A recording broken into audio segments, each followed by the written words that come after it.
제대로 된 투두리스트는 해야 할 일을 제때 진행하도록 해준다. 과제 리스트만 제대로 만들어도 스트레스를 확 줄일 수 있다.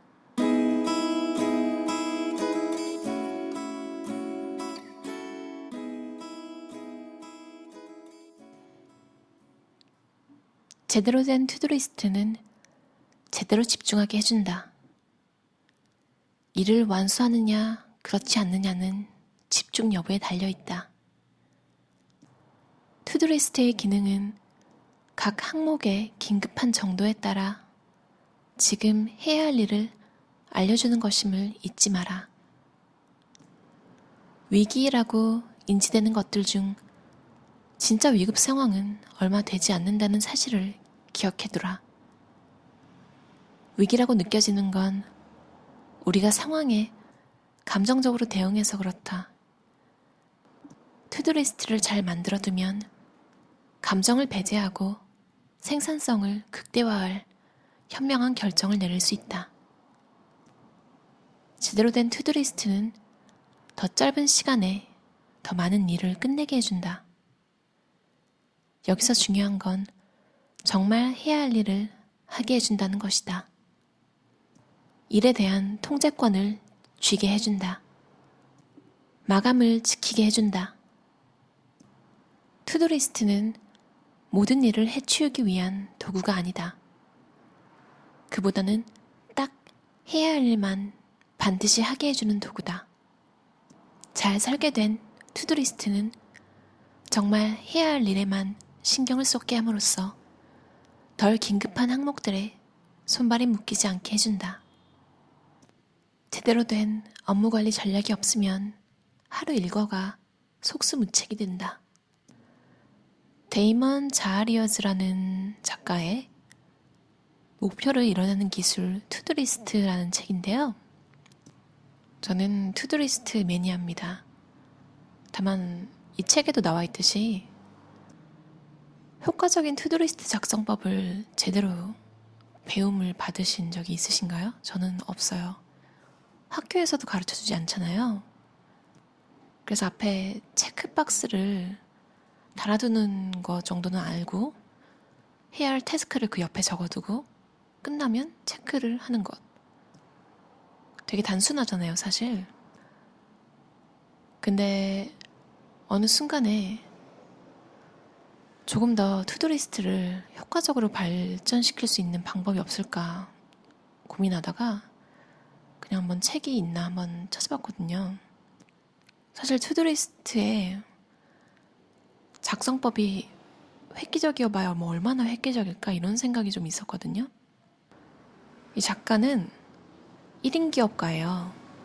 그러니까 대기업에서 불필요한 회의랑 동료들과의 무의미한 수다, 집중이 어려운 환경을 겪으며 자신의 시간을 통제할 수 없음에 좌절을 거듭하다가 10여 년 전 회사를 나왔다.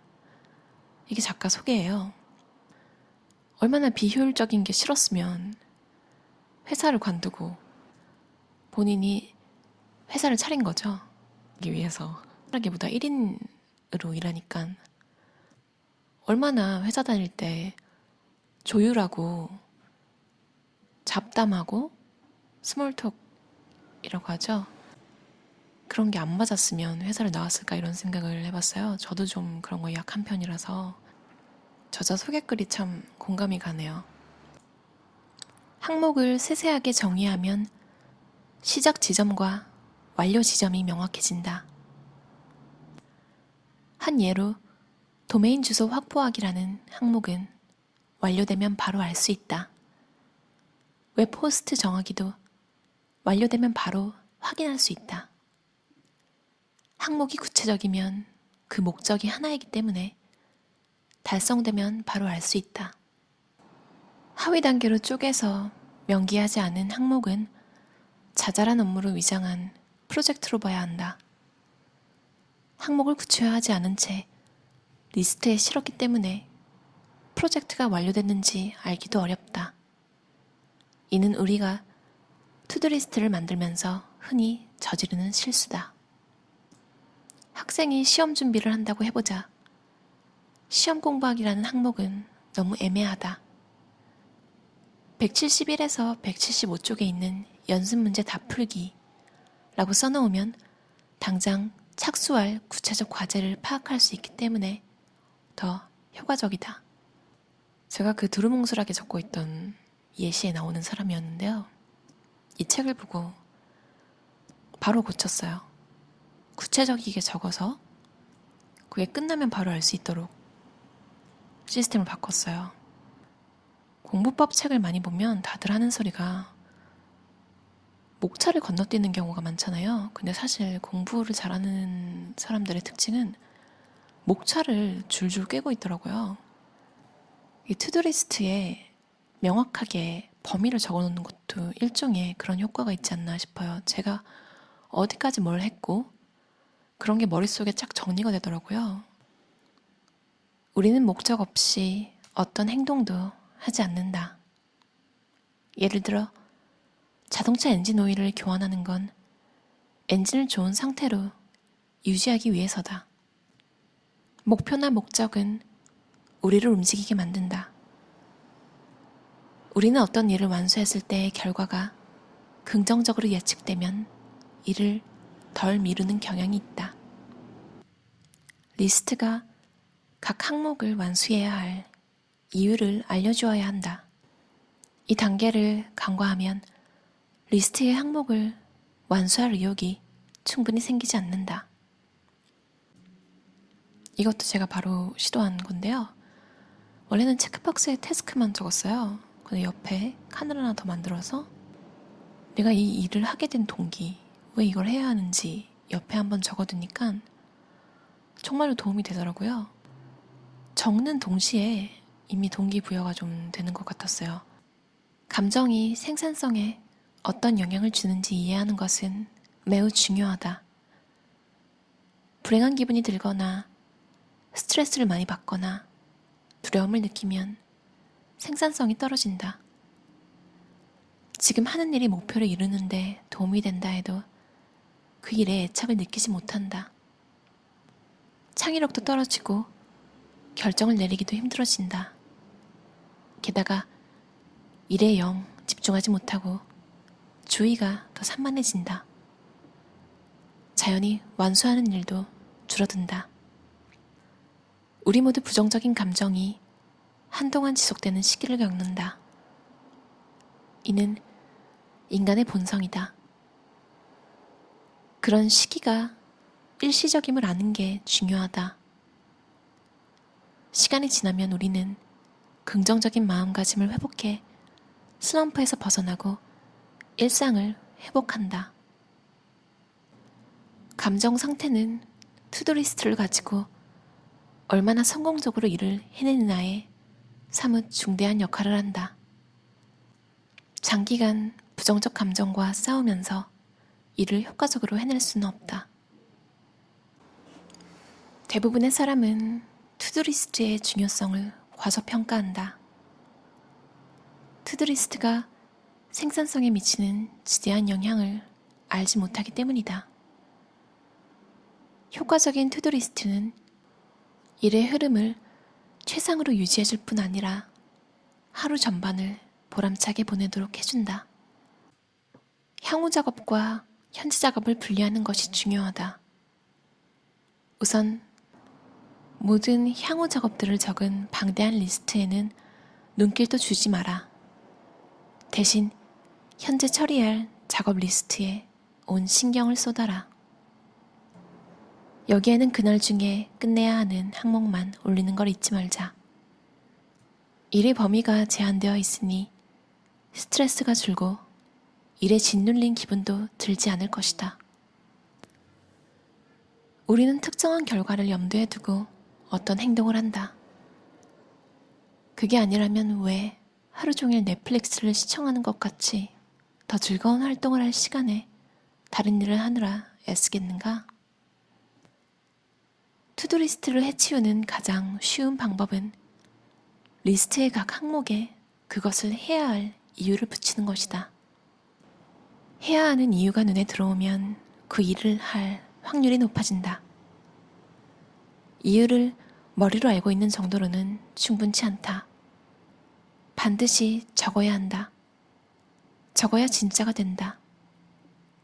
실행 이유를 글로 적는 행위는 그것을 머릿속에 어지럽게 떠다니는 상태로 두는 것보다 훨씬 더 실제적이다.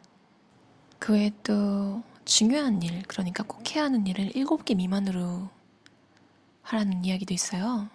근데 그게 막 사사로운 건 적으면 안 되는 거죠. 거기에는 침대 정돈하기, 우편물 확인하기, 세탁기 돌리기, 저녁 식사 예약하기, 뭐 이런 건 메인 리스트 말고 그 옆이나 밑에다가 다 모아두는 거죠. 그리고 그거를 짬짬이 계속 염두에 두면서 하루를 보내기보다는 그냥 뭐 한 30분이면 30분 시간을 내서 한 방에 다 처리해버리는 거죠.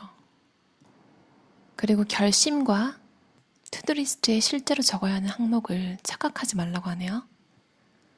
결심은 자신에게 하는 약속이다. 결심은 주로 습관 변화를 요구하기 때문에 투두리스트에 올리는 항목들과 다르다. 예를 들어 우리는 운동을 하기로, 체중을 줄이기로 또는 스페인어를 배우기로 결심한다. 물론 얼마든지 이런 목표를 정해도 좋다. 그러나 이를 실행 가능한 과제와 혼동해서는 안 된다. 마스터 리스트에서 결심은 전부 제거하라. 이걸 제거하라는 이유가 뜬구름 잡지 마, 뭐 이런 느낌도 드는데 사실은 그게 미완성 투두리스트를 매일 보게 되는, 그래서 미완성되는 게 익숙해져 버리는 그런 상황을 방지하는 효과도 있다고 해요. 학습된 무기력이라고 하죠. 실행 가능한 것들, 그리고 당장 오늘 해야 하는 것들 위주로 깔끔하게 리스트를 작성하면 모두 다 체크를 할 수 있잖아요. 뿌듯한 마음으로 잠자리에 들 수도 있고. 저런 결심, 그러니까 그쵸, 좋죠. 스페인어 배우기. 근데 너무 광범위하잖아요. 투두리스트에 들어가야 되는 건 이런 거죠. 스페인어 교재 5쪽부터 7쪽 5번 반복해서 읽기. 이런 것처럼 범위를 설정하는 건 정말 좋은 것 같아요. 끝나면 끝이 난 게 보이니까요. 사실 이 책에 그 업무를 시행할 때 들어가는 시간 설정도 매우 중요하다고 계속 강조를 해놨었거든요. 저는 근데 그게 좀 안 맞더라고요. 저는 하루에 해야 할 업무를 다 적어놓고 제가 원하는 시간에 하는 거에 기쁨을 느끼는 게 크기 때문에, 그리고 그 얼마가 걸리는지의 투두리스트와 매칭이 되는지 안 되는지에 대해서 너무 신경을 쓰게 되더라고요. 이 저자도 책 앞면에 적어놓은 게 각자 자신에게 효과 있는 전략을 취하고 나머지는 버리기 바란다. 진짜 명쾌하죠. 성격이 어떤지 감이 오시지 않나요? 그 회사 때려친 것부터. 불필요한 거 딱 싫어하는 성격. 심지어 본인 책인데도 책 전체를 다 읽을 필요도 없다. 지금 이 순간 끌리는 장을 읽고 나머지는 나중에 천천히 들여다봐도 된다. 부담을 안 줘서 좋은 것 같아요. 다만 이 책은 즉시 행동을 취하도록 유도하는 간략한 지침서다.